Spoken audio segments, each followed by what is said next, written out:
실례합니다. 혹시 여기서 일하시는 분이신가요?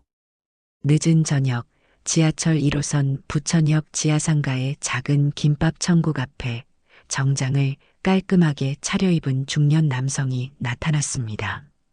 그의 손에는 낡은 사진 한 장이 들려 있었고 얼굴에는 무언가 간절한 표정이 어려 있었습니다. 네, 맞습니다만. 28살의 이소연이 조심스럽게 대답했습니다. 평소 같으면 이미 문을 닫았을 시간인데 오늘따라 마음이 무거워 늦게까지 가게 정리를 하고 있던 참이었습니다. 지난 사흘 동안 그 할아버지가 나타나지 않아서 걱정이 태산 같았기 때문입니다. 소연의 부모님은 이 작은 김밥 천국으로 근근히 생계를 이어가고 계셨습니다. 아버지는 2년 전 교통사고 후유증으로 거동이 불편해지셨고 어머니 혼자서 가게를 운영하기가 버거워 소연이 대학을 휴학하고 도와드리고 있었습니다. 하루 매출이 20만 원을 넘기기도 힘든 작은 가게였지만 가족이 함께 지켜나가는 소중한 터전이었습니다. 혹시 이분을 아시는지 여쭤보고 싶어서 왔습니다. 정장 남성이 조심스럽게 사진을 내밀었습니다. 사진 속에는 단정한 모습의 중년 남성이 찍혀 있었는데 어딘지 낯이 익은 듯 했습니다. 이분이 누구신데요? 그리고 왜 저한테 물어보시는 거죠? 소연이 경계심을 드러내며 물었습니다. 요즘 같은 세상에 낯선 사람이 갑자기 찾아와서 누군가를 찾는다고 하면 조심스러울 수밖에 없었습니다. 저는 김태연이라고 합니다. 그리고 이분은 저에게 매우 소중한 분이십니다. 김태연이라는 남성의 목소리에는 진심이 담겨 있었습니다. 소중한 분이라니요? 좀 더 구체적으로 말씀해 주세요. 저는 왜 이분을 찾고 계시는지, 그리고 왜 하필 저한테 물어보시는지 모르겠거든요. 소연은 여전히 의심스러운 표정을 감추지 못했습니다. 사실은 이분이 이 근처에서 자주 보이신다는 제보를 받았습니다. 그래서 이 일대 상점들을 하나하나 찾아다니고 있는 중입니다. 김태연이 조심스럽게 설명했습니다. 그런데 이분이 도대체 누구이시기에 이렇게까지 찾고 계시는 건가요? 혹시 사기꾼이라든지 아니면 무슨 범죄를 저지른 건 아니겠죠? 소연의 목소리에 걱정이 묻어났습니다. 김태연은 잠시 망설이더니 깊은 숨을 내쉬며 말했습니다. 절대 그런 분이 아닙니다. 이분은 저의 은사님이십니다. 저에게 많은 것을 가르쳐 주신 매우 훌륭한 분이에요. 은사님이요? 네, 저를 지금의 자리까지 이끌어 주신 스승님이시죠. 그런데 1년 전부터 연락이 끊어졌습니다. 가족분들도 어디 계신지 모르신다고 하시고 김태연의 목소리가 점점 작아졌습니다. 혹시 이분을 본 적이 있으시다면 제발 알려주세요. 저는 정말 간절히 찾고 있습니다. 그때 소연의 머릿속에 한 사람이 떠올랐습니다. 지난 6개월 동안 매일 저녁 7시가 되면 어김없이 지하철 3번 출구 앞 계단에 앉아 계시던 그 할아버지 말입니다. 허름한 회색 조끼에 낡은 운동화를 신고 고개를 푹 숙인 채 하루하루를 버텨내시던 분이었습니다. 혹시 나이가 어떻게 되시는 분인가요? 소연이 조심스럽게 물었습니다. 올해 73살이시고요. 키는 보통이시고 항상 단정한 차림을 하시던 분인데 요즘에는 어떤 모습이실지. 김태연의 설명을 들으며 소연의 확신은 점점 커져갔습니다. 혹시 그분이 지금 어떤 상황에 처해 계신 건가요? 소연이 신중하게 물었습니다. 만약 자신이 생각하는 그 할아버지가 맞다면 그분이 처한 상황을 어느 정도 짐작할 수 있었기 때문입니다. 김태연은 잠시 주저하더니 솔직하게 말했습니다. 현재 매우 어려운 상황에 계신 것으로 알고 있습니다. 가족들과도 연락이 끊어진 상태이시고 혹시 거리에서 생활하고 계실 수도 있어요. 그 말을 듣는 순간 소연의 마음이 철렁 내려앉았습니다. 역시 그 할아버지가 맞는 것 같았습니다. 할아버지를 처음 만난 건 지난해 11월 첫눈이 내렸던 어느 저녁이었습니다. 그날 소연은 유독 마음이 무거웠습니다. 하루 매출이 겨우 12만 원에 그쳤고 어머니는 아버지 병원비 걱정에 한숨만 내쉬고 계셨습니다. 내일 당장 낼 전기요금도 빠듯한 상황이었지만 소연은 부모님 앞에서 괜찮은 척 웃어 보였습니다. 엄마, 먼저 들어가세요. 정리하고 갈게요. 그래, 너무 늦지 말고 와라. 날씨도 추워지는데. 엄마가 걱정스러운 목소리로 말씀하시며 집으로 돌아가셨습니다. 소연은 혼자 남은 가게에서 오늘 남은 김밥들을 바라보았습니다. 참치김밥 3개, 단무지김밥 2개. 내일 다시 팔 수는 있지만 하루 지난 김밥을 누가 사겠습니까? 가게 문을 잠그고 지하철 출구 쪽으로 걸어가던 소연의 발걸음이 문득 멈췄습니다.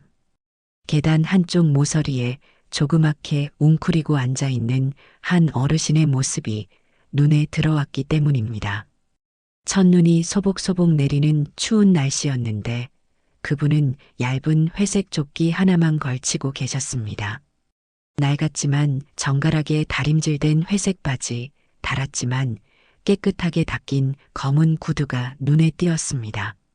무엇보다 소연의 마음을 움직인 것은 그분이 앉아 계신 자세였습니다. 다른 어르신들처럼 다리를 쭉 뻗거나 아무렇게나 주저앉아 계신 게 아니라 등을 곧게 펴고 무릎을 나란히 모으고 앉아 계셨습니다. 그분은 지나가는 사람들을 바라보며 무언가를 구걸하지도 않으셨습니다. 그저 고개를 살짝 숙이고 조용히 앉아 계실 뿐이었습니다. 소연은 한동안 그 자리에 서서 망설였습니다. 자신도 형편이 어려운데 남을 도울 여유가 있을까 하지만 이 추운 날씨에 저렇게 앉아 계시는 모습을 그냥 지나칠 수는 없었습니다. 더군다나 오늘은 김밥도 남았고 말입니다. 가게로 돌아가서 오늘 남은 김밥 2개와 따뜻한 어묵 국물을 종이컵에 담아 그분께 다가갔습니다.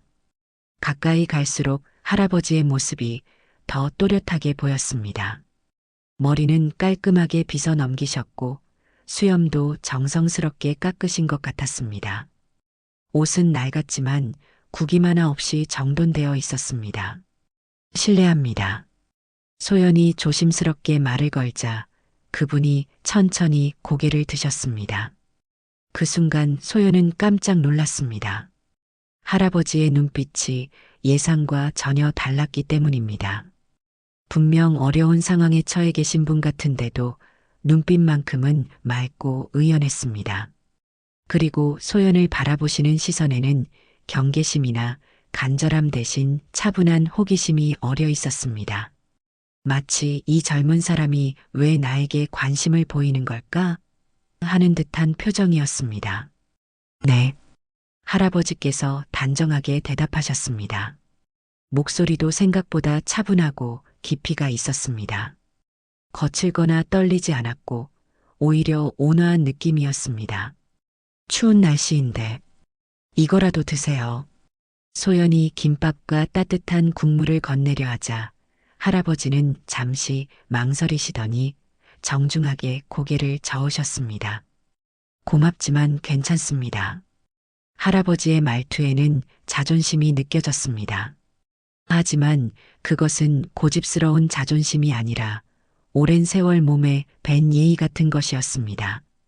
하지만 이렇게 추운데 젊은 분이 이런 수고를 하실 필요는 없습니다. 할아버지의 목소리에는 단호함이 있었지만 동시에 깊은 고민도 엿보였습니다. 마치 받고 싶지만 받으면 안 된다는 마음의 갈등이 느껴졌습니다. 저희 가게에서 팔고 남은 거라서 어차피 버리게 될 거예요. 추운데 드시면 몸도 녹을 거예요. 소연이 다시 권하자 할아버지는 한참을 고민하셨습니다. 그 모습을 보니 소연의 마음이 더욱 아려왔습니다. 음식 하나를 받는 것도 이렇게 고민하실 정도로 힘드신 상황이라는 것이 느껴졌기 때문입니다. 그렇다면 감사히 받겠습니다. 마침내 할아버지께서 조심스럽게 김밥을 받아드셨습니다. 하지만 여전히 어색해 하시는 기색이 역력했습니다. 마치 이런 상황에 익숙하지 않으신 것 같았습니다. 할아버지께서 김밥을 드시는 모습을 보면서 소연은 또 다른 놀라움을 감췄습니다. 분명 굶으셨을 텐데도 급하게 드시지 않으셨습니다. 천천히 정성스럽게 한 입 한 입 드시는 모습이 어딘지 의연해 보였습니다. 마치 어떤 상황에서도 잃지 않으시는 무언가가 있는 것 같았습니다. 고맙습니다. 할아버지께서 간단히 감사 인사를 하셨습니다. 많은 말씀을 하지는 않으셨지만 그 짧은 말에서도 교양이 느껴졌습니다. 발음도 정확하고 목소리 톤도 차분했습니다. 할아버지, 여기서 주무시는 건가요? 소연이 조심스럽게 물어보자 할아버지는 잠시 머뭇거리시더니 담담하게 대답하셨습니다. 그렇습니다. 이 추운 날씨에요? 별 수 없습니다. 할아버지는 씁쓸한 표정을 지으셨지만 더 이상의 설명은 하지 않으셨습니다. 왜 이런 상황에 처하게 되셨는지, 가족은 안 계신지, 다른 곳에서 지낼 수는 없는지, 궁금한 것이 많았지만 소연은 함부로 묻지 않았습니다. 그럼 내일도 여기 계실 건가요? 아마도요. 그럼 내일도 뵐 수 있겠네요. 소연이 작은 미소를 지으며 말하자 할아버지도 처음으로 미약한 미소를 지어 보이셨습니다. 그날 밤 집에 돌아온 소연은 할아버지가 계속 마음에 걸렸습니다. 다른 분들과는 뭔가 다른 느낌이었습니다. 말씀하시는 것도 그렇고 행동거지도 그렇고 평범한 분이 아닌 것 같은데 어떻게 이런 상황에 처하게 되신 걸까? 다음 날 저녁 소연은 혹시나 해서 그 자리를 확인해 보았습니다. 할아버지는 어제와 똑같은 자리에 똑같은 자세로 앉아 계셨습니다. 하지만 오늘은 다가가지 않았습니다. 어제 할아버지께서 불편해하시는 기색이 역력했기 때문입니다. 그렇게 며칠이 지났습니다. 소연은 매일 할아버지를 보았지만 섣불리 다가가지는 않았습니다. 할아버지도 소연을 알아보시는 것 같았지만 특별한 표시는 하지 않으셨습니다. 서로 어색한 거리를 유지하며 그저 눈인사 정도만 주고받았습니다. 일주일이 지난 어느 날 유난히 추운 밤이었습니다. 바람까지 불어서 체감 온도는 영하 10도 정도 되는 것 같았습니다. 할아버지는 여전히 그 자리에 계셨는데 오늘은 몸을 많이 웅크리고 계셨습니다. 보다 못한 소연이 다시 다가갔습니다. 할아버지, 너무 추우시겠어요. 괜찮습니다. 할아버지는 여전히 담담하게 대답하셨지만 목소리가 약간 떨리는 것이 느껴졌습니다. 따뜻한 거라도 드세요. 이번에는 따뜻한 군고구마 그리고 뜨거운 오뎅 국물을 가져왔습니다. 할아버지는 잠시 망설이시더니 이번에는 좀 더 쉽게 받아드셨습니다. 감사합니다. 정말 고맙습니다. 할아버지의 목소리에는 진심 어린 감사가 묻어 있었습니다. 할아버지, 성함이 어떻게 되세요? 계속 할아버지라고만 부르기가. 소연이 조심스럽게 물어보자 할아버지는 잠시 망설이시더니 대답하셨습니다. 박정수입니다. 저는 이소연이에요. 앞으로 자주 뵐 것 같으니까 잘 부탁드려요. 소연이 환하게 웃으며 말하자 박정수 할아버지도 따뜻한 미소를 지으셨습니다. 소연 씨, 정말 고마운 분이시네요. 그날부터 두 사람 사이에는 조금씩 벽이 허물어지기 시작했습니다. 여전히 할아버지는 자신의 사정에 대해서는 말씀하지 않으셨지만 소연과 나누는 짧은 대화에서는 점점 더 편안한 모습을 보이셨습니다. 그리고 소연은 점차 깨달아갔습니다. 이 할아버지가 결코 평범한 분이 아니라는 것을. 말씀하시는 방식, 행동거지, 그리고 가끔 무심코 하시는 말씀들에서 깊은 교양과 지혜가 느껴졌습니다. 하지만 그것이 무엇인지, 어떤 분이신지는 아직 알 수 없었습니다. 다만 한 가지 확실한 것은 이 할아버지와의 만남이 소연에게는 매일의 작은 기쁨이 되어가고 있다는 것이었습니다. 그날 이후로 소연은 가끔씩 할아버지께 가게에서 남은 음식을 가져다 드렸습니다. 김밥이 남으면 김밥을, 어묵이 남으면 따뜻한 어묵 국물을 가져갔습니다. 하지만 할아버지는 매일 나타나지는 않으셨습니다. 며칠 연달아 보이시다가도 갑자기 일주일 정도 안 나타나시기도 했습니다. 처음에는 어디 가신 건지 걱정이 되었지만 며칠 후면 다시 그 자리에 앉아 계신 할아버지를 발견할 수 있었습니다. 할아버지, 어디 계셨어요? 좀 급한 일이 있어서요. 할아버지는 자세한 설명은 하지 않으셨지만 다시 돌아오신 것만으로도 소연은 안심이 되었습니다. 12월 말 강추위가 몰아친 날이었습니다. 할아버지는 여전히 그 얇은 회색 조끼만 걸치고 추위에 떨고 계셨습니다. 보다 못한 소연은 집에 돌아가서 엄마께 말씀드렸습니다. 엄마, 아버지 옷장에 예전에 입으시던 점퍼 있잖아요. 그거 좀 가져가도 될까요? 왜? 추우니? 드릴 분이 계셔서요. 어머니는 아버지 옷장에서 오래된 검은 점퍼 하나를 꺼내주셨습니다. 아버지가 사고 나기 전에 입으시던 것으로 지금은 거동이 불편하셔서 입지 않으시는 옷이었습니다. 이거면 되겠지? 다음 날 소연은 그 점퍼를 할아버지께 가져다 드렸습니다. 할아버지, 이거 입으세요. 너무 추우시잖아요. 이런 것까지. 고맙습니다. 할아버지는 조심스럽게 점퍼를 받아 입으셨습니다. 확실히 따뜻해 보이셨습니다. 1월이 되면서 할아버지가 며칠째 기침을 하시는 것을 소연이 발견했습니다. 할아버지, 감기 기운이 있으신 것 같은데요. 조금 목이 아플 뿐입니다. 하지만 기침은 점점 심해졌습니다. 소연은 근처 약국에서 감기약 한 박스를 사서 가져다 드렸습니다. 약 꼭 드세요. 물도 많이 드시고요. 정말 고맙습니다. 며칠 후 할아버지의 기침이 나아지자 소연은 안심이 되었습니다. 2월 어느 날 할아버지가 며칠째 나타나지 않았습니다. 일주일이 지나도 보이지 않자 소연은 걱정이 되기 시작했습니다. 혹시 아프신 건 아닐까? 아니면 다른 곳으로 가신 건 아닐까? 열흘 만에 할아버지가 다시 나타나셨을 때 소연은 반가움보다 걱정이 앞섰습니다. 할아버지가 이전보다 많이 야위어 보이셨기 때문입니다. 할아버지, 어디 계셨어요? 걱정했어요. 죄송합니다. 좀 몸이 안 좋아서. 많이 아프셨어요? 괜찮습니다. 소연 씨가 걱정해 주시니 마음이 따뜻해지네요. 그날 소연은 집에서 끓인 따뜻한 미역국을 보온병에 담아 가져왔습니다. 따뜻한 국물 드세요. 기운 내세요. 3월이 되어 날씨가 풀리면서 소연과 할아버지 사이의 대화도 조금씩 늘어났습니다. 소연 씨는 대학생이라고 하셨죠? 네, 지금은 휴학하고 있지만요. 무슨 공부를 하셨나요? 사회복지학과요.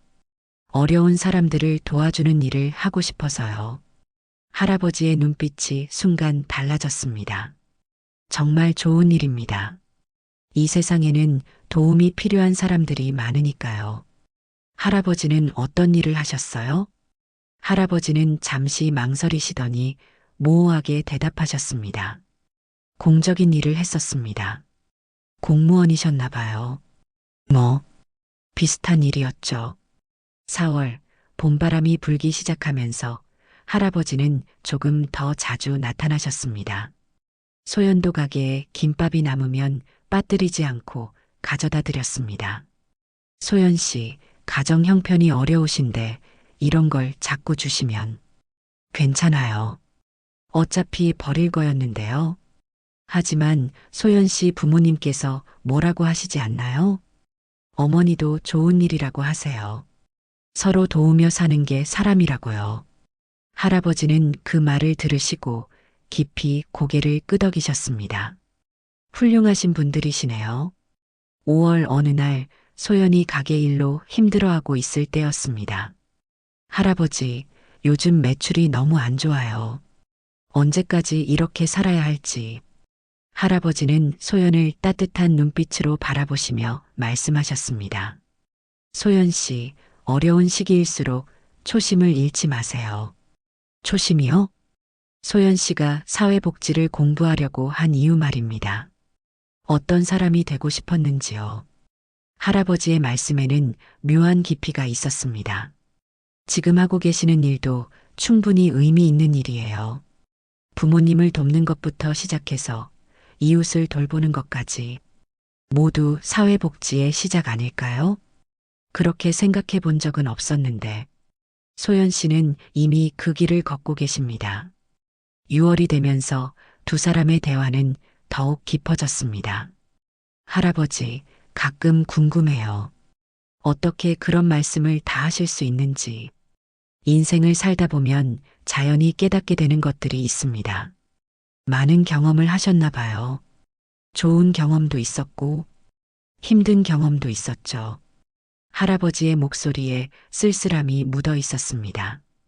가족들과는 어떻게 지내세요?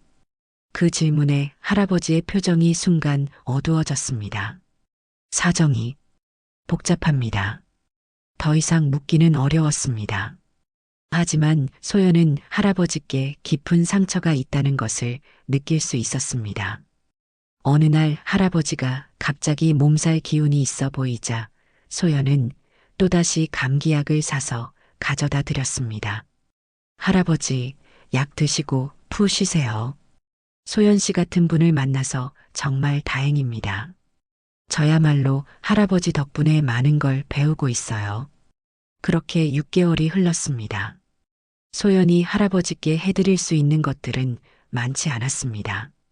가게에서 남은 음식을 나눠드리고 추위를 견딜 수 있도록 옷 한 벌 챙겨드리고 아프실 때 약을 사다 드리는 정도였습니다. 하지만 무엇보다 소중한 것은 매일 안부를 묻고 말벗이 되어드리는 것이었습니다. 할아버지도 그런 소연의 마음을 알고 계시는 듯 했습니다. 소연 씨, 제가 인생을 살면서 깨달은 게 있습니다. 무엇인가요? 진정으로 소중한 것은 지위나 돈이 아니라 사람과 사람 사이의 진심입니다. 할아버지, 소연 씨가 저에게 해주신 것처럼 말이에요. 조건 없는 친절, 그런 마음이 세상을 바꾸는 힘입니다. 할아버지는 여전히 자신의 과거에 대해서는 자세히 말씀하지 않으셨습니다. 하지만 가끔 무심코 하시는 말씀에서 평범한 분이 아니라는 느낌이 강하게 들었습니다. 특히 법이나 사회 문제에 대해 이야기할 때면 마치 전문가처럼 정확하고 깊이 있는 견해를 보여주셨습니다. 그런데 지난주부터 할아버지의 모습이 어딘지 달라 보였습니다. 평소보다 더 많이 생각에 잠겨 계시는 것 같았고 가끔 먼 곳을 바라보며 깊은 한숨을 쉬시는 모습도 보였습니다. 할아버지, 무슨 걱정이라도 있으세요? 아닙니다. 그냥 이런저런 생각이 많아서요. 그리고 사흘 전 할아버지께서 마지막으로 하신 말씀이 계속 마음에 걸렸습니다. 소연 씨, 그동안 정말 고마웠습니다. 갑자기 왜 그런 말씀을 하세요? 그냥 감사한 마음을 전하고 싶었습니다. 하지만 할아버지의 눈빛은 평소와 달랐습니다. 마치 무언가 중요한 결심을 내리신 듯한 표정이었습니다. 그리고 그 다음 날부터 할아버지는 나타나지 않으셨습니다. 그런데 그때 할아버지를 찾는 것 같은 누군가가 찾아온 것입니다. 제가 아는 분인 것 같아요. 소연이 조심스럽게 말했습니다. 김태연의 얼굴이 순식간에 밝아졌습니다. 정말요? 정말 그분을 아시는 건가요? 네, 하지만 사흘 전부터 보이지 않으세요. 그래서 저도 계속 걱정하고 있었거든요. 김태연의 얼굴이 다시 심각해졌습니다. 사흘 전부터요? 혹시 어디로 가셨는지. 저도 몰라요. 항상 같은 시간에 같은 자리에 계셨는데 갑자기 안 나타나시니까. 소연이 설명을 시작하려던 그때였습니다. 소연 씨? 익숙한 목소리가 지하상가 통로 저편에서 들려왔습니다. 소연과 김태연이 동시에 고개를 돌리자 그곳에는 평소와 똑같은 회색 조끼를 입은 할아버지가 천천히 걸어오고 계셨습니다. 할아버지, 소연이 반가움과 안도감이 뒤섞인 목소리로 소리쳤습니다. 사흘 동안 품었던 걱정이 한순간에 사라지는 것 같았습니다. 하지만 할아버지 뒤에서 김태연의 반응은 완전히 달랐습니다. 그는 할아버지를 보자마자 얼굴이 창백해지며 믿을 수 없다는 표정을 지었습니다. 선생님, 정말 선생님이십니까? 김태연이 떨리는 목소리로 중얼거렸습니다. 할아버지도 김태연을 발견하는 순간 걸음을 멈추셨습니다. 그리고 잠시 놀란 표정을 지으시더니 이내 복잡한 감정이 어린 눈빛으로 그를 바라보셨습니다. 태연아. 소연은 순간 깨달았습니다. 김태연이 찾고 있던 그 사람이 정말 할아버지였구나. 그런데 왜 김태연은 할아버지를 선생님이라고 부르는 걸까?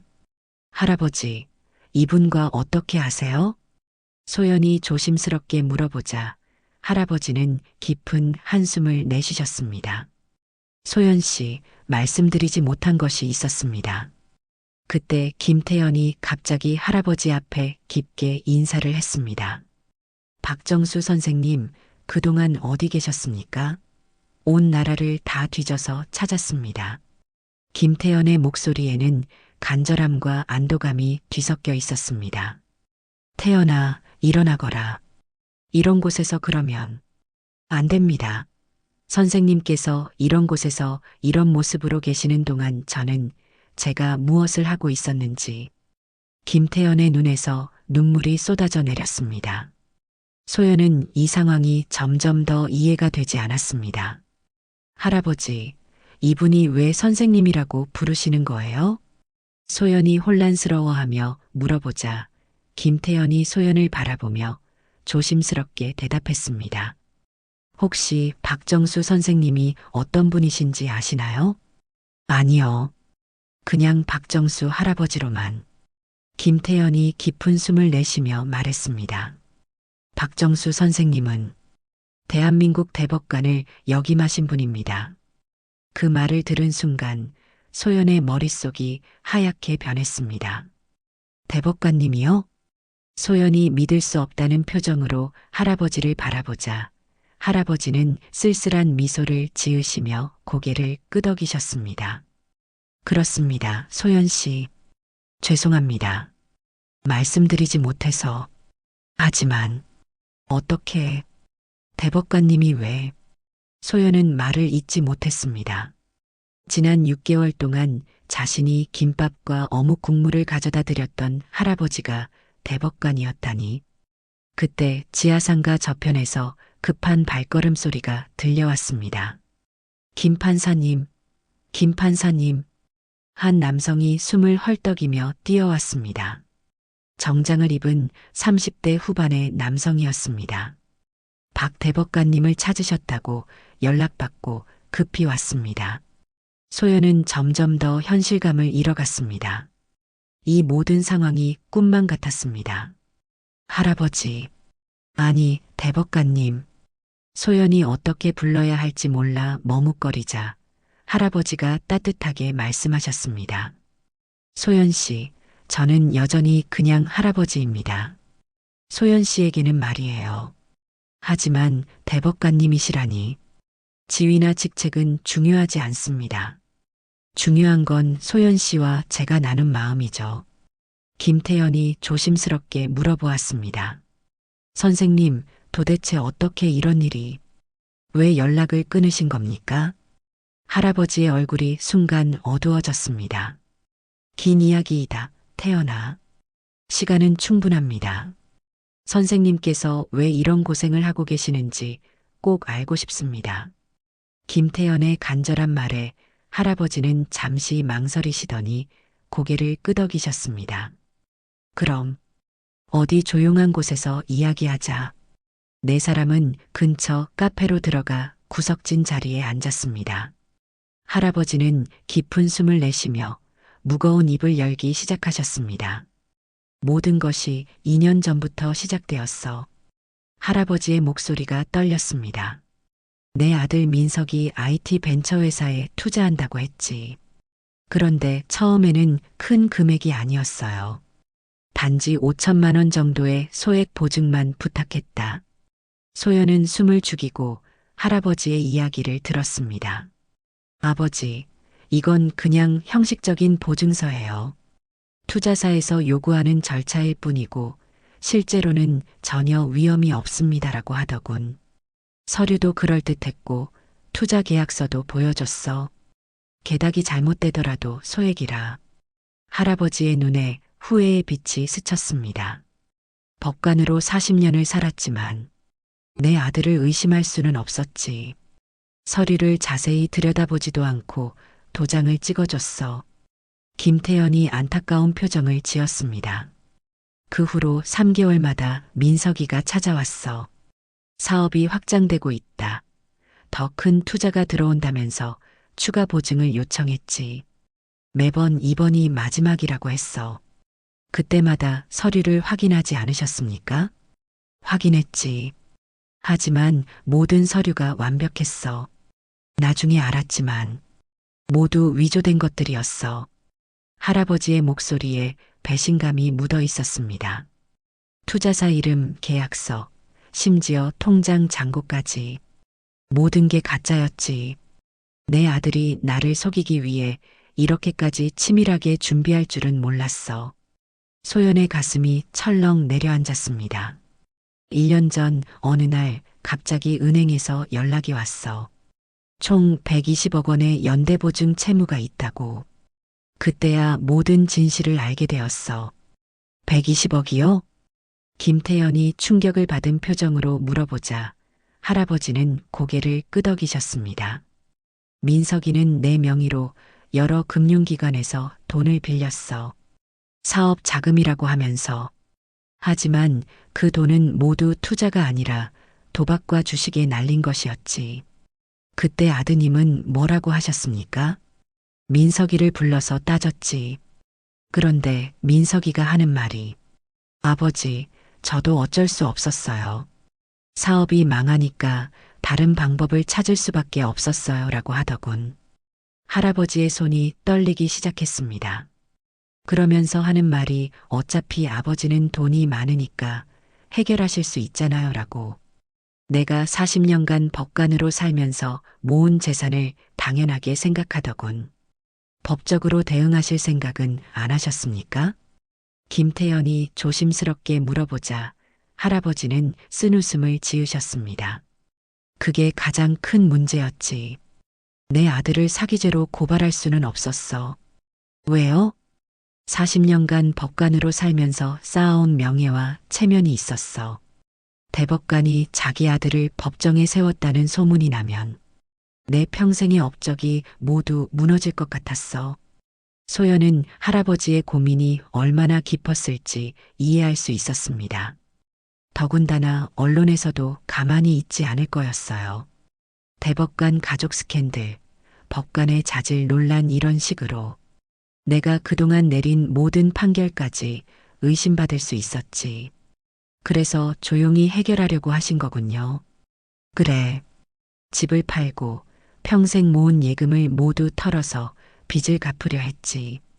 하지만 120억이라는 돈은 제가 감당할 수 있는 금액이 아니었어. 할아버지의 목소리가 더욱 떨렸습니다. 그때 가족들의 반응이 더 충격이었지. 며느리가 아들과 이혼하겠다고 했어. 시아버지 때문에 저희까지 망할 수는 없다면서. 며느리분은 사실을 알고 계셨나요? 나중에 알았지만 며느리도 공모했습니다.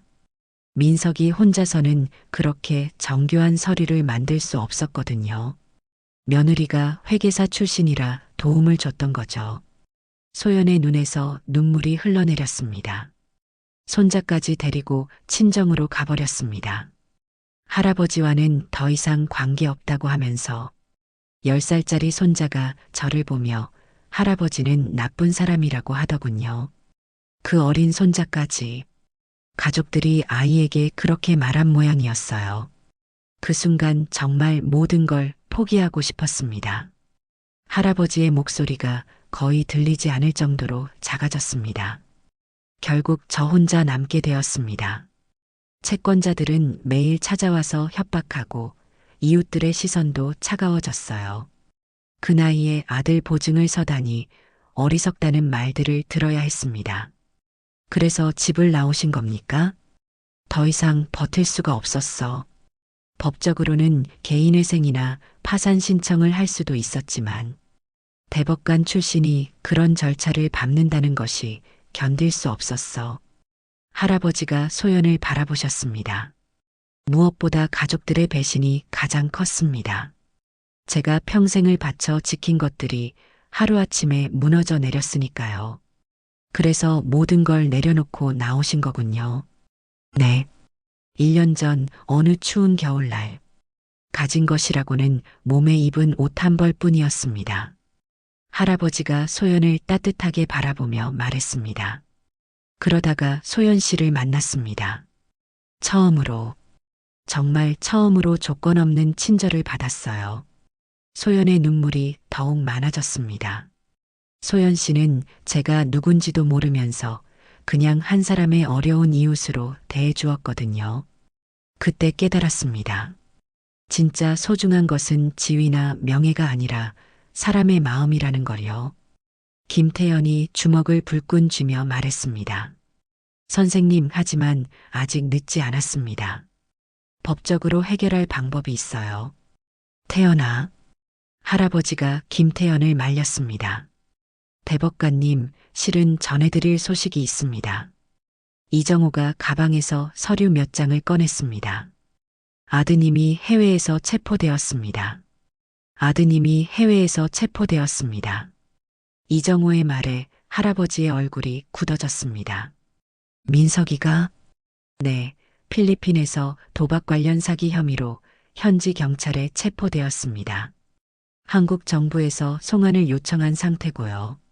할아버지는 잠시 말을 잃으셨습니다.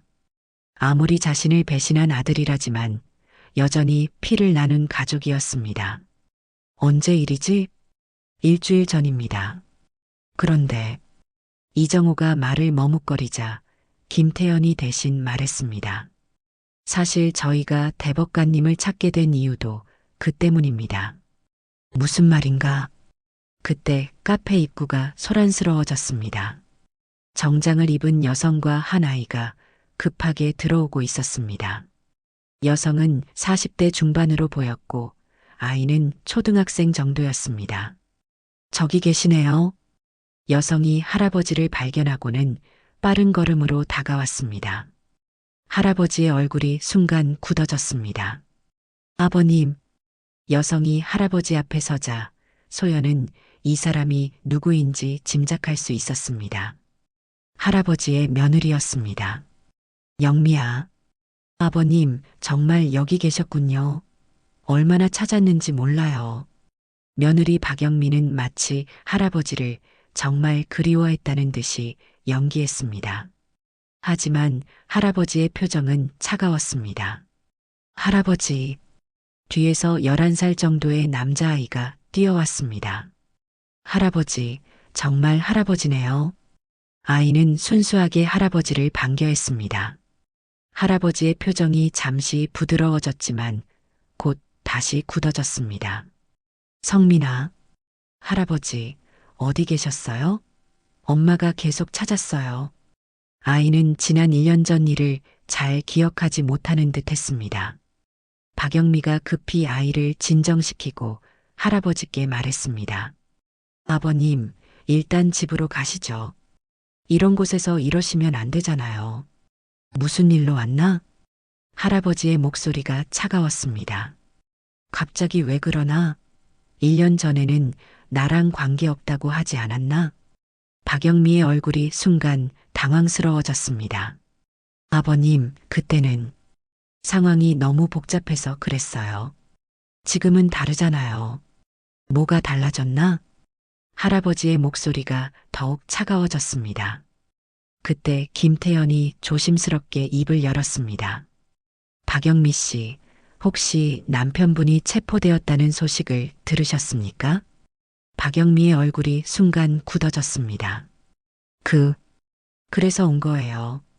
아버님께 도움을 요청하러. 도움을?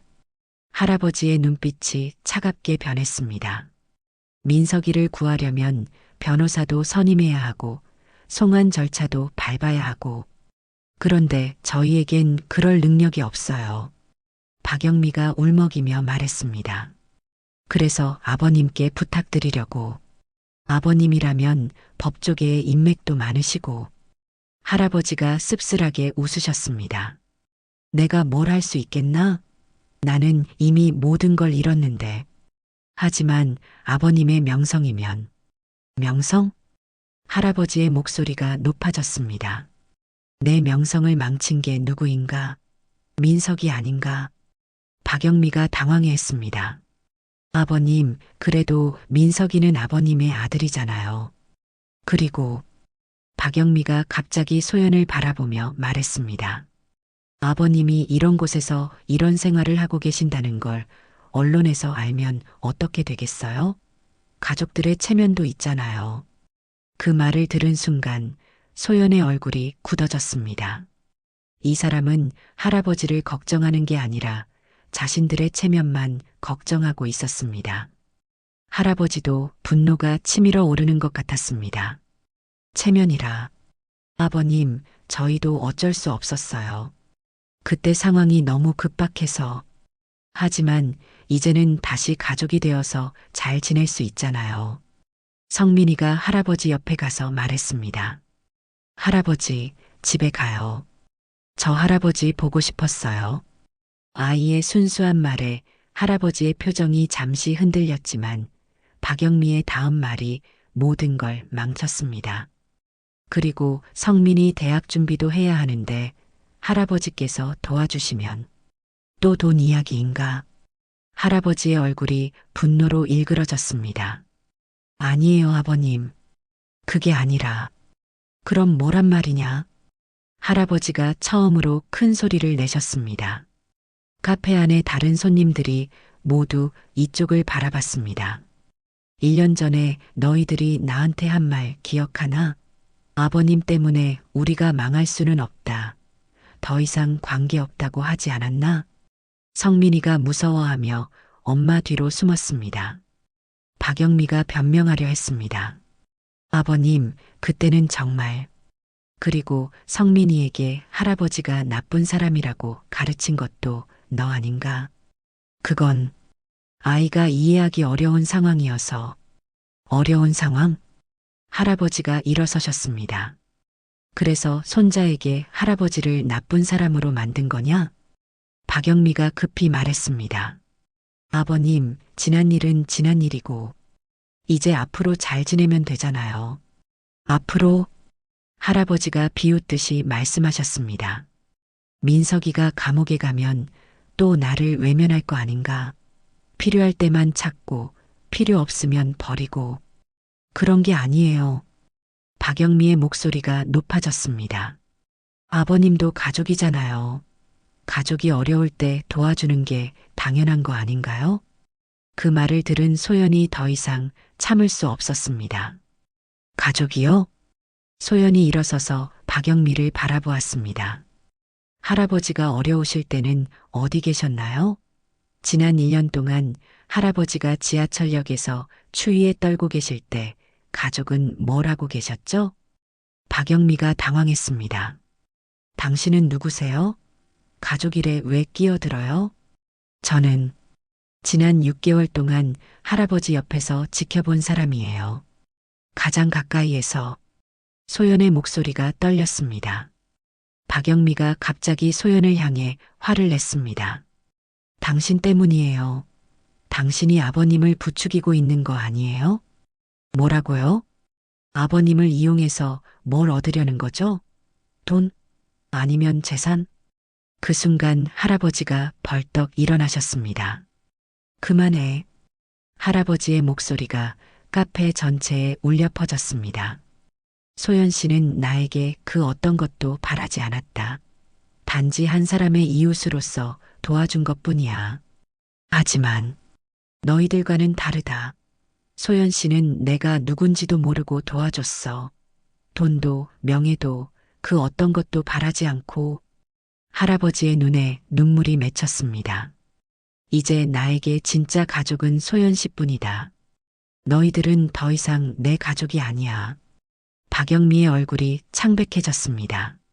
아버님, 그렇게 말씀하시면 나가라. 할아버지의 목소리가 차갑게 식었습니다. 다시는 내 앞에 나타나지 마라. 성민이가 무서워하며 울기 시작했습니다. 할아버지, 할아버지. 아이의 울음소리에 할아버지의 마음도 아팠지만 더 이상 흔들리지 않으셨습니다. 성민아, 할아버지를 잊어라. 그게 너에게도 좋을 거야.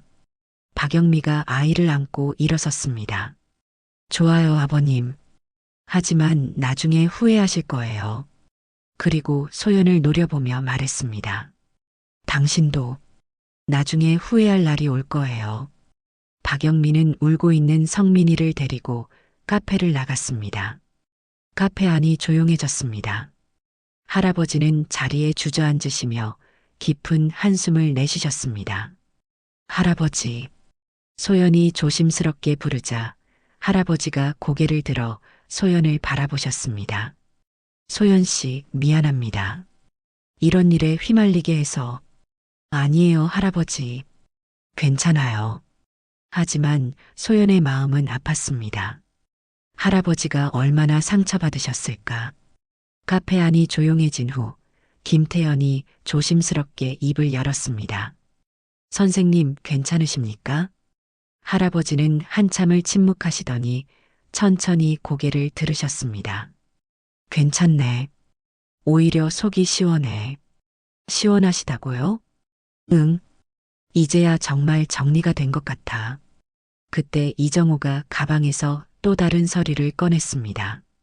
대법관님, 사실 더 중요한 소식이 있습니다. 뭐지? 아드님이 체포되면서 그동안 숨겨뒀던 재산들이 발견되었습니다. 필리핀 현지 은행에 상당한 금액이 예치되어 있었고, 한국에도 대법관님 명의로 개설된 계좌들이 추가로 발견되었어요. 할아버지의 눈이 커졌습니다. 얼마나 되지? 총 50억 원 정도로 추정됩니다. 이는 대법관님께서 갚으신 돈 중 상당 부분입니다. 김태연이 흥분하며 말했습니다. 선생님, 이제 법적으로 그 돈을 모두 회수할 수 있습니다. 제가 직접 담당하겠습니다. 이번에는 할아버지의 반응이 달랐습니다. 그렇다면 당연히 찾아야겠지. 정말요? 내 돈이니까. 정당하게 번 제 재산이야. 사실 선생님께는 아직 회수 가능한 자산들이 꽤 있습니다. 연금이나 퇴직금도 일부 동결 해제가 가능하고요. 그리고 제가 법률사무소를 운영하고 있는데 선생님께서 고문으로 오시면. 할아버지의 목소리에 의지가 느껴졌습니다. 다만 할아버지가 잠시 생각하시더니 말씀하셨습니다. 그 돈을 되찾으면 제대로 쓰고 싶네. 어떻게 쓰시려고요? 어려운 사람들을 위해서. 나처럼 갑작스럽게 모든 걸 잃고 거리로 나온 사람들. 그런 사람들을 도우는 일에 쓰고 싶어. 소연이 감동받은 표정으로 할아버지를 바라보았습니다. 정말 좋은 생각이에요, 할아버지. 소연 씨도 그런 일에 관심이 있으시죠? 사회복지를 공부하시려고 했다고. 네, 하지만 지금은 형편이. 제가 도와드리겠습니다.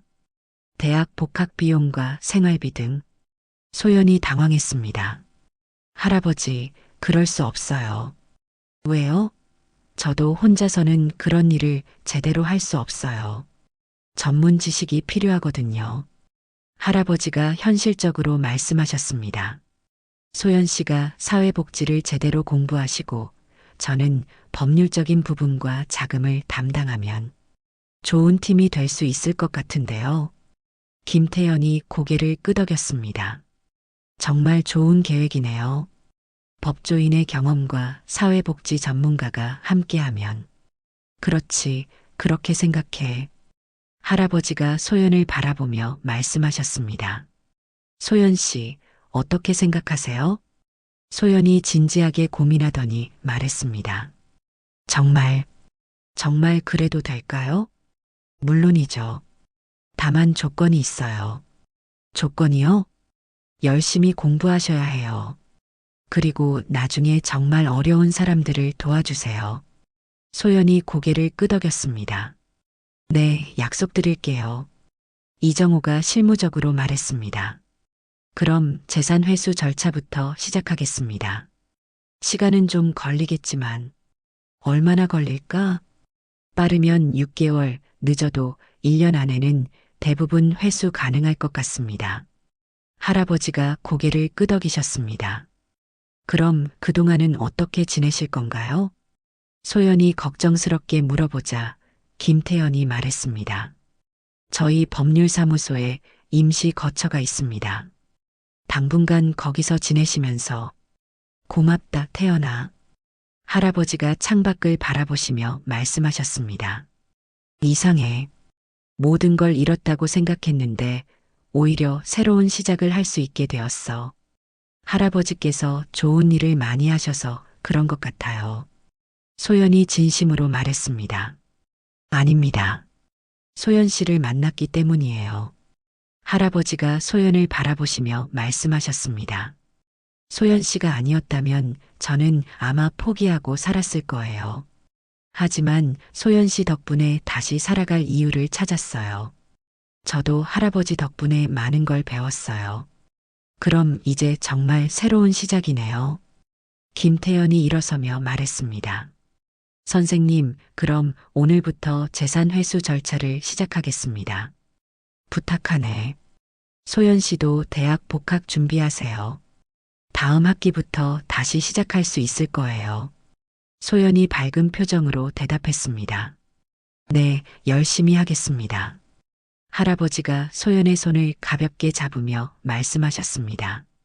소연 씨, 정말 고마웠어요. 앞으로도 잘 부탁드립니다. 저야말로요, 할아버지. 네 사람이 카페를 나서며 할아버지가 마지막으로 지하철역 쪽을 바라보셨습니다. 이제 정말 안녕이군요. 지난 1년간의 고통스러운 시간들에 대한 작별 인사였습니다. 그리고 새로운 희망을 향한 첫걸음이기도 했습니다. 3년 후, 부천역 근처에 자리 잡은 따뜻한 동행이라는 작은 사회복지관에는 오늘도 많은 사람들이 찾아왔습니다. 갑작스럽게 일자리를 잃은 중년 남성, 의료비 때문에 고민하는 어머니, 학업을 포기할 위기에 처한 대학생들, 다양한 사연을 가진 사람들이 이곳에서 새로운 희망을 찾아갔습니다. 팀장님, 오늘 상담 일정 확인해 주세요. 31가 된 이소연이 그 말을 듣고 컴퓨터를 체크했습니다. 깔끔한 정장을 입은 소연의 얼굴에는 3년 전과는 다른 자신감이 넘쳤습니다. 사회복지사 자격증을 취득하고 이 복지관의 팀장으로 일하고 있었습니다. 할아버지 덕분에 대학을 무사히 졸업과 동시에 복지관에서 일했습니다. 그 외에도 할아버지의 지원 덕분에 아빠도 좋아져서 퇴원하셨고 엄마와 함께 같이 일하셔서 가게는 안정되고 이젠 제법 장사도 잘 되었습니다. 네, 오늘은 5분이 오시기로 했어요. 박정수 할아버지가 책상에 앉아 일정표를 보며 고개를 끄덕였습니다. 3년 전과는 확연히 다른 모습이었습니다. 정갈한 양복을 입고 다시 찾은 여유로움이 얼굴에 드러나 있었습니다. 법적 절차를 통해 아들이 숨겨둔 재산 45억 원과 그 외에 동결되었던 자산 등 꽤 큰 돈을 모두 회수한 할아버지는 복지관을 설립했습니다. 처음에는 작은 상담소로 시작했지만 점차 규모가 커져서 지금은 10명의 직원이 일하는 제법 큰 기관이 되었습니다. 첫 번째 분은 10시에 오시는 김철수 씨죠? 네, 공장에서 20년 일하시다가 구조조정으로 해고되신 분이에요. 나이가 55이라 재취업이 어려우시대요. 할아버지는 소연과 함께 각 사례를 꼼꼼히 검토했습니다. 법조인으로서의 오랜 경험과 소연의 사회복지 전문 지식이 만나면서 이들의 상담은 매우 실용적이고 효과적이었습니다. 김철수 씨 같은 경우는 직업훈련 지원과 함께 당분간 생활비도 도와드려야 할 것 같아요. 그래야겠어요. 가족들 걱정 때문에 성급하게 아무 일이나 하시면 안 되니까요. 두 사람은 자연스럽게 대화를 나누며 하루 일정을 준비했습니다. 마치 오랫동안 함께 일해온 동료처럼 아니면 정말 가족처럼 말입니다. 오전 10시 첫 번째 상담자가 도착했습니다. 안녕하세요, 김철수입니다. 50대 중반의 남성이 조심스럽게 들어왔습니다. 얼굴에는 걱정과 피로가 역력했습니다. 어서 오세요. 앉으세요. 할아버지가 따뜻하게 맞이하시자 김철수 씨가 안도하는 표정을 지었습니다. 사실 이런 곳에 와보는 게 처음이라 어떻게 말씀드려야 할지 모르겠네요. 편하게 말씀하세요. 저희도 다 비슷한 경험을 했으니까요. 할아버지의 말에 김철수 씨가 놀란 표정을 지었습니다. 선생님도요? 네, 저도 4년 전에 하루아침에 모든 걸 잃었어요. 그때 이소연 팀장님이 저를 도와주셨죠. 할아버지가 소연을 바라보며 미소 지으셨습니다. 김철수 씨는 자신의 이야기를 털어놓기 시작했습니다. 20년간 성실하게 일했던 공장에서 갑작스러운 구조조정으로 해고 통지를 받았다는 것, 나이 때문에 새로운 일자리를 구하기 어렵다는 것, 대학생인 아들의 등록금과 집 대출금 때문에 밤잠을 이루지 못한다는 것. 정말 막막합니다. 어디서부터 어떻게 시작해야 할지. 김철수 씨의 목소리가 떨렸습니다. 소연이 차근차근 설명했습니다. 우선 정부에서 지원하는 실업급여 신청부터 도와드릴게요. 그리고 중장년층 대상 직업훈련 프로그램도 알아보고요. 직업훈련이요? 네, 요즘은 50대도 새로운 기술을 배워서 재취업하시는 분들이 많으세요. 특히 김철수 씨처럼 제조업 경험이 있으시면 여러 가능성이 있어요. 할아버지가 덧붙였습니다.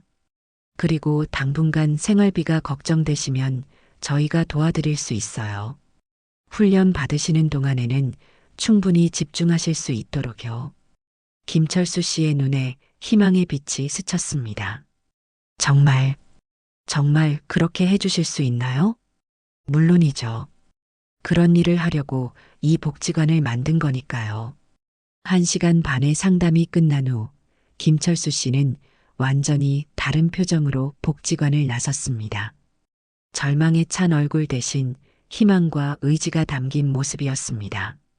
관장님, 이런 때가 가장 보람있어요. 소연이 만족스러운 표정으로 말했습니다. 저도 그래요. 3년 전 제가 그랬던 것처럼 누군가의 손길이 정말 간절할 때 도움을 줄 수 있다는 게. 점심시간 두 사람은 함께 근처 식당에서 식사를 했습니다. 3년 전 소연이 할아버지께 김밥을 가져다 드렸던 바로 그 길목이었습니다. 할아버지, 가끔 그때 생각나세요? 그럼, 특히 이 길을 지날 때면. 할아버지가 지하철역 쪽을 바라보시며 말씀하셨습니다. 그때 소연이가 나한테 첫 번째 김밥을 가져다 줬을 때가 생각나. 그때는 정말 모든 걸 포기하고 싶었는데, 저도 그때가 생각나요. 할아버지께서 그렇게 정중하게 감사 인사를 하시는데, 뭔가 평범한 분이 아니라는 느낌이 들었어요. 두 사람이 추억에 잠겨 있을 때, 소연의 휴대폰이 울렸습니다. 네, 따뜻한 동행입니다. 아, 안녕하세요. 혹시 박정수 관장님 계신가요? 네, 계세요. 어떤 일이시죠? 저는 KBS 사회부 기자 김민준이라고 합니다. 관장님과 복지관에 대해 취재를 하고 싶어서 연락드렸습니다. 소연이 할아버지를 바라보며 수화기를 건넸습니다. 네, 박정수입니다. 안녕하세요, 관장님. 저희가 사회복지 현장의 새로운 희망이라는 특집을 준비하고 있는데 관장님의 복지관이 굉장히 화제가 되고 있어서요. 화제라니요? 네, SNS에서 도움을 받으신 분들이 후기를 계속 올리고 계세요. 그런데 관장님이 전직 대법관이시라는 걸 알고 더 관심이 생겼습니다. 할아버지는 잠시 망설이시더니 대답하셨습니다. 취재는 좀 부담스럽네요. 왜요? 제가 하는 일은 특별한 게 아니거든요. 그냥 당연한 일을 할 뿐이에요. 하지만 기자는 포기하지 않았습니다. 그래도 많은 사람들이 관장님의 이야기를 알면 희망을 얻을 수 있을 것 같은데요. 할아버지가 소연을 바라보시자 소연이 작게 고개를 끄덕였습니다. 그럼 조건이 있습니다. 어떤 조건이시죠? 저 개인보다는 이곳에서 도움을 받아 다시 일어선 분들의 이야기를 중심으로 해주세요. 그리고 여기서 함께 일하는 직원들, 특히 소연 팀장님의 이야기도 함께요. 물론이죠. 언제 뵐 수 있을까요? 며칠 후 KBS 취재팀이 복지관을 찾아왔습니다. 카메라와 조명 장비들이 들어오자 복지관이 순식간에 촬영장으로 변했습니다. 관장님, 먼저 복지관을 설립하게 된 계기부터 말씀해 주시겠어요? 할아버지는 잠시 생각하시더니 차분하게 말씀하셨습니다. 4년 전에 저도 큰 어려움을 겪었습니다. 하루아침에 모든 걸 잃고 거리로 나와야 했죠. 기자가 놀란 표정을 지었습니다. 대법관이셨는데 그런 일이 있으셨다고요? 네, 가족 문제로 인해서요. 그때 이소연 팀장님이 저를 도와주셨어요. 카메라가 소연에게 향했습니다. 어떻게 도움을 주셨나요? 소연이 수줍게 대답했습니다. 특별한 건 아니었어요. 그냥 김밥이나 따뜻한 국물 같은 걸 가져다 드리고 가끔 말벗이 되어드린 정도였어요. 하지만 그것이 큰 힘이 되셨겠군요. 할아버지가 고개를 끄덕이셨습니다. 그때 깨달았어요. 진짜 도움이란 거창한 게 아니라 작은 관심과 따뜻한 마음이라는 거요. 취재는 2시간 동안 이어졌습니다. 할아버지와 소연의 이야기뿐만 아니라 복지관에서 도움을 받아 새로운 시작을 한 사람들의 인터뷰도 함께 진행되었습니다. 6개월 전에 여기서 도움을 받았는데 지금은 새로운 회사에서 품질 관리 업무를 하고 있어요. 나이가 많아서 포기할 뻔했는데 여기서 희망을 찾았죠. 다른 수혜자들도 차례로 소감을 말했습니다. 아이 병원비 때문에 절망하고 있었는데 여기서 의료비 지원을 받았어요. 학비 때문에 대학을 그만둘 뻔했는데 장학금을 받아서 계속 공부할 수 있게 됐어요. 방송이 나간 후 복지관에는 더 많은 관심이 집중되었습니다. 도움을 요청하는 사람들도 늘어났지만 기부를 하겠다는 사람들도 많아졌습니다. 관장님, 기부 신청이 너무 많이 들어와요. 소연이 쌓인 서류들을 보며 말했습니다. 좋은 일이죠. 더 많은 사람들을 도울 수 있으니까요. 하지만 할아버지는 기부금 관리에 있어서 매우 엄격했습니다. 모든 지출 내역을 투명하게 공개했고 정기적으로 회계 감사도 받았습니다. 신뢰가 가장 중요해요. 한 번 잃으면 다시 회복하기 어렵거든요. 할아버지의 원칙이었습니다. 그런 어느 날 뜻밖의 방문자가 찾아왔습니다. 할아버지 계신가요? 복지관 입구에 14살 정도의 남자아이가 서 있었습니다. 소연이 아이를 보고 깜짝 놀랐습니다. 성민이? 바로 할아버지의 손자였습니다. 안녕하세요. 누나. 성민이도 소연을 알아보며 어색하게 인사했습니다. 성민아, 어떻게 여기까지? 할아버지 보러 왔어요. 아이의 목소리가 작았습니다. 할아버지가 상담실에서 나오시더니 성민이를 발견하고 잠시 놀라셨습니다. 성민아, 할아버지. 할아버지와 손자가 서로를 바라보는 순간 공기가 무거워졌습니다. 누가 데려왔니? 혼자 왔어요. 버스 타고. 성민이가 고개를 숙이며 말했습니다. 엄마는 모르세요. 저 혼자 결정해서 온 거예요. 할아버지는 잠시 망설이시더니 성민이를 상담실로 데리고 들어가셨습니다. 소연은 밖에서 기다렸습니다. 30분 후 상담실 문이 열렸습니다. 성민이의 눈이 빨갛게 되어 있었습니다. 할아버지, 정말 죄송해요. 그때 제가 할아버지한테 나쁜 말 했던 거. 괜찮다, 성민아. 너는 어렸으니까. 아니에요. 엄마가 할아버지 나쁜 사람이라고 가르쳐줘서 그런 줄 알았는데, 텔레비전 보니까 할아버지가 정말 좋은 일 하고 계시더라고요. 할아버지의 눈에 눈물이 맺혔습니다. 할아버지, 저도 나중에 커서 할아버지처럼 어려운 사람들 도와주는 사람이 되고 싶어요. 그래, 성민아. 좋은 마음이구나. 할아버지가 성민이의 머리를 쓰다듬어 주셨습니다. 그런데 엄마는 뭐라고 하시니? 아직 말 안 했어요. 할아버지 만나고 나서 말하려고요. 할아버지는 잠시 고민하시더니 말씀하셨습니다. 성민아, 할아버지는 너를 사랑한다. 그건 변하지 않아. 하지만 지금은 시간이 필요할 것 같구나. 네, 할아버지. 이해해요. 성민이가 의젓하게 대답했습니다. 할아버지가 소연을 부르셨습니다. 소연아, 성민이를 집에 데려다 주실 수 있을까? 네, 물론이죠. 집으로 가는 길에 성민이가 소연에게 말했습니다.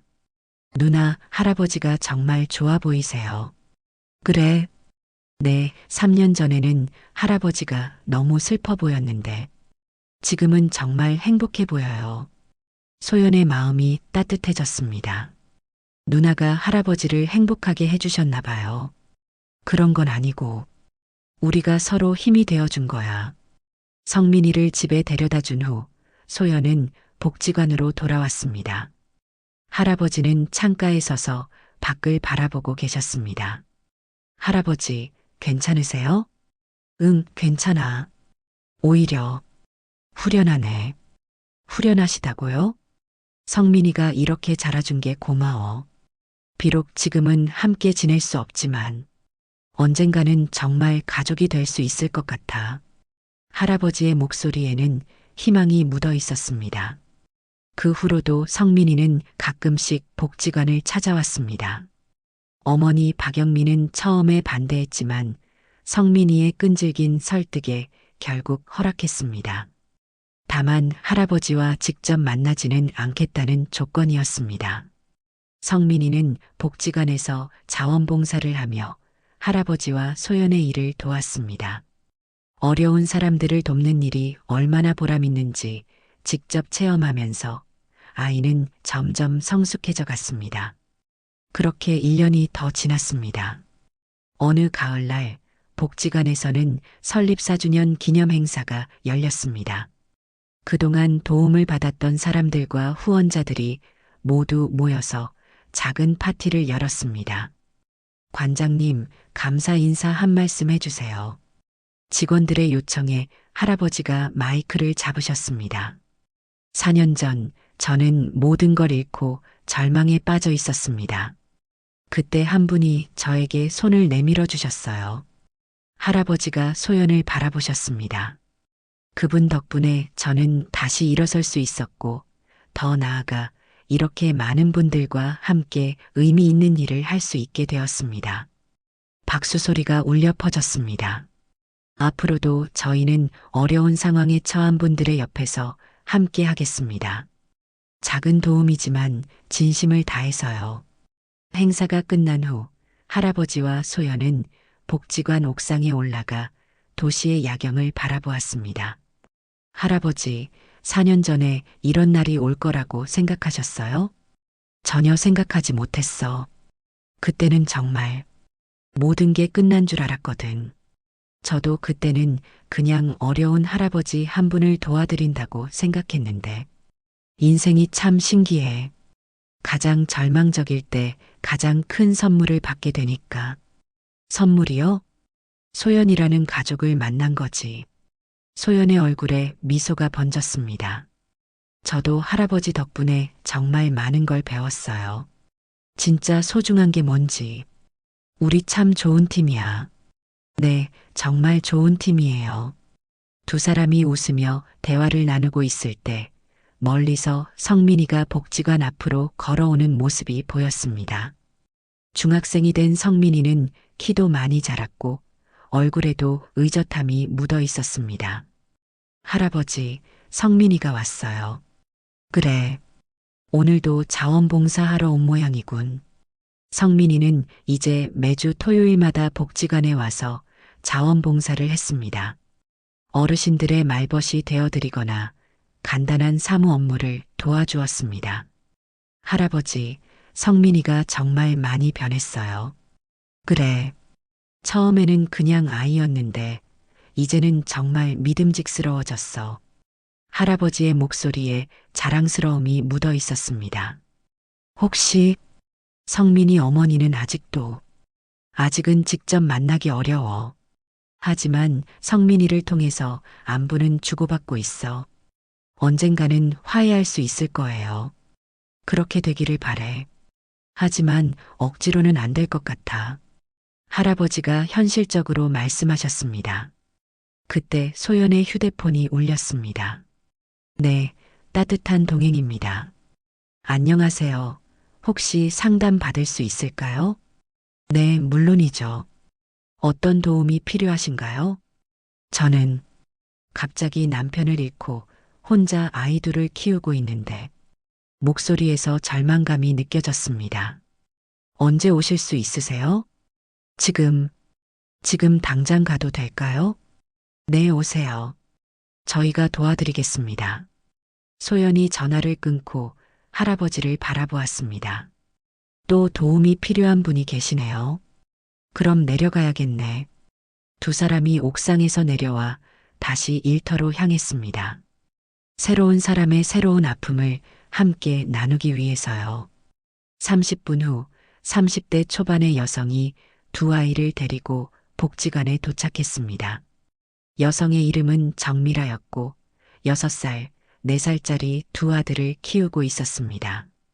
남편이 갑작스럽게 교통사고로 보험도 제대로 들어놓지 않아서 정미라 씨가 울먹이며 상황을 설명했습니다. 아이들은 어린이집에 보내야 하는데 비용도 없고 제가 일을 하려고 해도 아이들 때문에 할아버지와 소연은 차분하게 상황을 파악하고 도움 방안을 모색했습니다.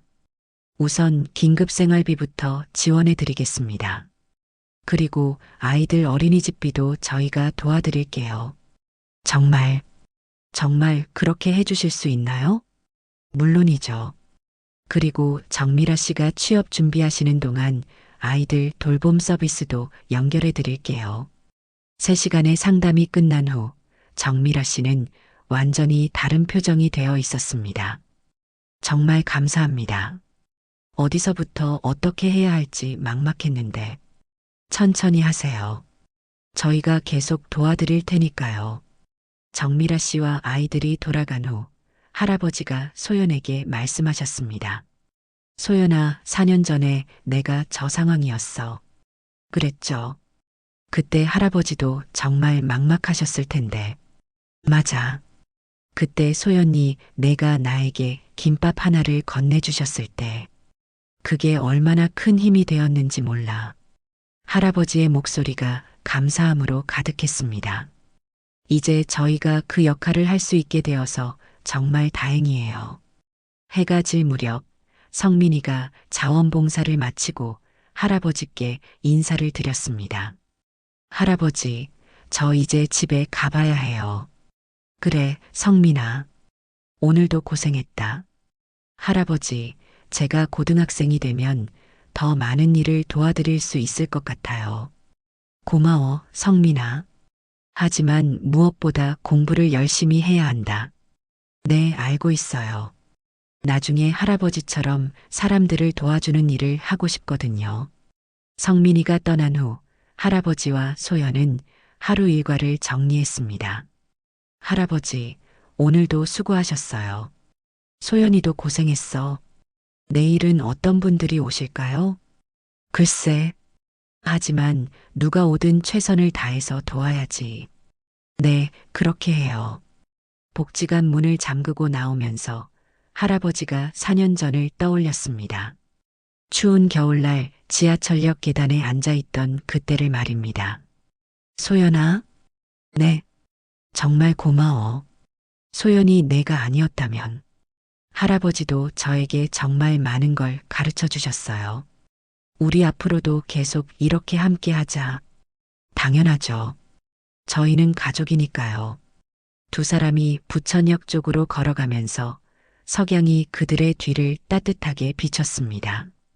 4년 전 첫눈이 내리던 그 추운 겨울 저녁, 한 젊은 여성이 어려운 상황에 있는 할아버지에게 건넨 작은 친절이 이렇게 큰 결실을 맺었습니다. 지금도 어디선가는 도움이 필요한 사람들이 있을 것입니다. 그리고 그들 옆에는 소연이와 박정수 할아버지 같은 사람들이 있어서 작은 손길로 큰 희망을 전해주고 있을 것입니다. 진정한 가족은 혈연으로만 만들어지는 것이 아니라 서로를 아끼고 돌보는 마음으로 만들어진다는 것을 보여주는 따뜻한 이야기였습니다. 때로는 가장 작은 친절이 가장 큰 변화를 만들어냅니다. 오늘도 누군가의 작은 관심이 또 다른 사람에게는 인생을 바꾸는 큰 힘이 될 수 있습니다.